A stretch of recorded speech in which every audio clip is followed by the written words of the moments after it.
எங்களுடைய வீடு, இங்கே தான் நாங்கள் தங்கி இருக்கிறோம். ஒரு நாள் தான் தங்குவோம், அடுத்த நாள் அடுத்த பட்டணத்துக்கு போயிடுவோம். இப்படி எல்லா பட்டணத்திலும் கர்த்தருடைய பிள்ளைகள் இருக்காங்க, அவங்க வீட்டில் தங்கிட்டு போவோம். அமெரிக்காவில் ஒரு வீடு பார்த்தீங்களா, இவ்வளோ பிரம்மாண்டமாக பெருசாக. ஆனால் வீடு பெருசாக இருக்கிறது முக்கியம் இல்லை, வீட்டுக்குள்ளே ஆண்டவர் இருக்கணும், ஆண்டவருடைய பிரசன்னம் இருக்கணும். இந்த குடும்பத்தின் பிள்ளைகள் இயேசுவோடு வாழ்கிறதுனால ஒரு பெரிய சந்தோஷம், மகிழ்ச்சி. உங்களுக்கு ஒருவேளை நினைக்கலாம், இந்த மாதிரிலாம் பெரிய வீடு நமக்கு இல்லையே அப்படின்னு நினைக்கிறீங்களா? வீடு பெருசா சின்னதா இருந்தது முக்கியம் இல்லை. சின்ன வீடா இருந்தாலும் அந்த வீட்டுல இயேசு இருக்கணும். உங்க கூட இயேசு இருந்தா நீங்க சந்தோஷமா இருக்கலாம். அது மாத்திரம் இல்லை, இயேசுவோடு இந்த உலகத்துல வாழ பழகிட்டீங்கன்னா, இந்த உலக வாழ்க்கை முடிச்சா பரலோகத்து போகும்போது ஆண்டவர் ஒரு பெரிய வீட்டை ஆயத்தப்படுத்தி வச்சிருக்கிறாராம். அவர் ஒரு வீடு கட்டி வச்சிருக்கிறான்னு எவ்வளவு பாக்கியம் இல்லை, மகிழ்ந்திருக்க முடியும். சரி, இன்றைக்கு ஆண்டவர் எனக்கு என்ன சொல்றாரு அப்படின்னு பாத்தீங்கன்னா, லேவியராகமம் 20 அதிகாரம் 26வது வசனத்துல, நீங்கள் என்னுடையவர்களாய் இருக்கும்படி உங்களை மற்ற ஜனங்களை விட்டு பிரித்து எடுத்தேன். ஆண்டு சொல்லார், என் மகனே, என் மகளே, நீ எனக்கு சொந்தமாய் இருக்கும்படி, என்னுடைய மகள், என்னுடைய மகனாய் இருக்கும்படி மற்ற ஜனத்தை விட்டு நான் உங்களை பிரித்து எடுத்திருக்கிறேன் அப்படின்னு ஆண்டு சொல்றார். நம்ம இந்த உலகத்தின் மக்களை விட்டு பிரித்து எடுத்து, நீ என் கூட சேர்ந்து வாழணும், நீ உலகத்தின் மக்களை போல இருக்கக்கூடாது அப்படின்னு அவருடைய மகனாக மகளாக மாற்றி இருக்கிறார். எவ்வளவு பெரிய பாக்கியம் இல்லை? நீங்க யாருங்க அப்படின்னு கேட்டா, நான் இயேசுனுடைய பிள்ளை, இயேசுடைய மகள், இயேசுடைய மகன் அப்படி சொல்றதுனா ஒரு பெரிய பாக்கியம். அப்படி இருக்கிறனால என்னங்க அப்படின்னு கேட்குறீங்களா?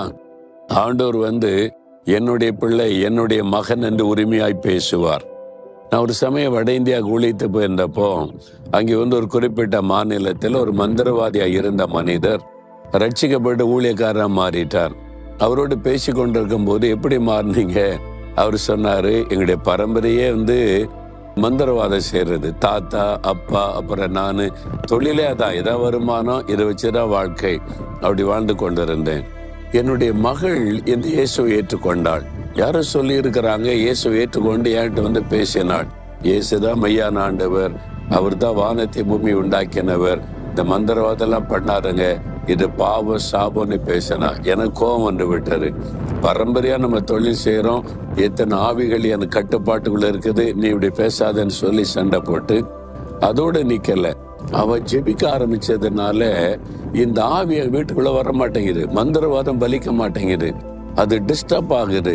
இவ ஜெபிக்கிறா, அந்த கடவுள் பேரை சொல்லி இயேசு இயேசுன்னு, அதனால என்னுடைய மந்திரவாதம் செயல்பட மாட்டேங்குதுன்னு சொல்லி கோபம் வந்து விட்டாரு. நான் சொன்னேன், இந்த வீட்டுல ஒண்ணு நீ இயேசுவை விடணும், அல்லது நீ இந்த வீட்டை விட்டு போகணும்னு சொல்லி. அவன் முடியாது, எனக்கு இயேசுதான், நான் அவருடைய பிள்ளை அப்படின்னு சொல்லிட்டான். அதனால வீட்டை விட்டு விரட்டிட்டேன்றார். தகப்பனர் வீட்டை விட்டு விரட்டின உடனே அந்த ஊர்ல இருக்கிற சொந்தக்காரங்க வீட்டுல அவள் தங்கி கொண்டு போய் வயல்ல வேலை செய்து கொண்டு வாழ்க்கையை நடத்தி கொண்டு இருந்தாள். ஒரு நாள் இவர் பார்த்தாரு, வைராக்கியம், நம்ம மகள் இப்படி போயிட்டாள், அவளை திரும்ப கொண்டு வரணும், விடக்கூடாது, இந்த இயேசுவை விட்டுட்டா வரணும்னு சொல்லி மந்திரவாதம் பண்ணி அவளை கொண்டு வரலான்னு சொல்லி ஒரு பலியெல்லாம் செலுத்தி மந்திரவாதம் பண்ண ஆரம்பிச்சார். நல்லா அவர் போட்டு மந்திரவாதம் செஞ்சுக்கிட்டே இருக்கார். மகள் அந்த ஆவி தாக்கி அவளை திரும்ப கொண்டு வரணும்னு மகளுக்கு ஒரு விதமா மந்திரவாதம் செய்யறார். அப்படி செய்து கொண்டே இருக்கும் போது திடீரென்று பிரகாசமான வெளிச்சம், அதுல ஒருவர் நிக்கிறாரு. இவர் சொல்றாரு, எத்தனையோ ஆவிகளை நான் பார்த்திருக்கிறேன், மந்திரவாதம் போட்ட ஆவிகள் தான் வரும், இதுல ஒரு நபர் பிரகாசமா நிக்கிறாருன்னு சொல்லி பயந்து நடுங்கி பார்த்தேன்னா, நீங்க யாருன்னு கேட்டேன். அவர் சொன்னார், நான் இயேசு, உன்னுடைய மகள் ஆராதிக்கிற இயேசு, அவள் என்னுடைய மகள், அவளுக்கு விரோதமாய் மந்திரவாதம் செய்ய துணிஞ்சிட்டேன் நீ, அதனால நான் உனக்கு விரோதமாய் என் கரத்தை நீட்டுவேன், என் பிள்ளைக்கு விரோதமாய் மந்திரவாதம் பண்ணின அவ்வளவுதான் சொல்லி ஒரு எச்சரிப்பு கொடுத்தார் பாருங்க.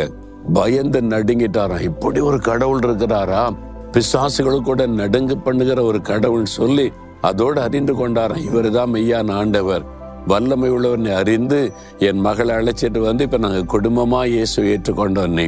சரிங்களா? அவர் பிரித்து எடுத்து நீ ஏன் பிள்ளைன்னு சொல்லிட்டா உலகத்தின் மந்திரவாதம் கூட தொட முடியாது, பிசாசின் கிரிகள் தொட முடியாது.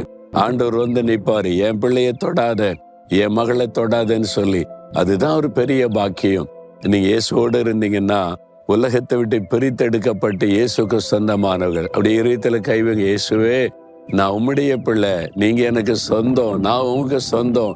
எவ்வளவு பெரிய பாக்கியம். இந்த உலகத்துல எந்த பிசாசின் கிரியைகளும் பொல்லாத மனிதருடைய காரியங்களை என்னை சேதப்படுத்த முடியாது. என் கூட இருக்கிற அன்பருக்காய் ஸ்தோத்திரம்.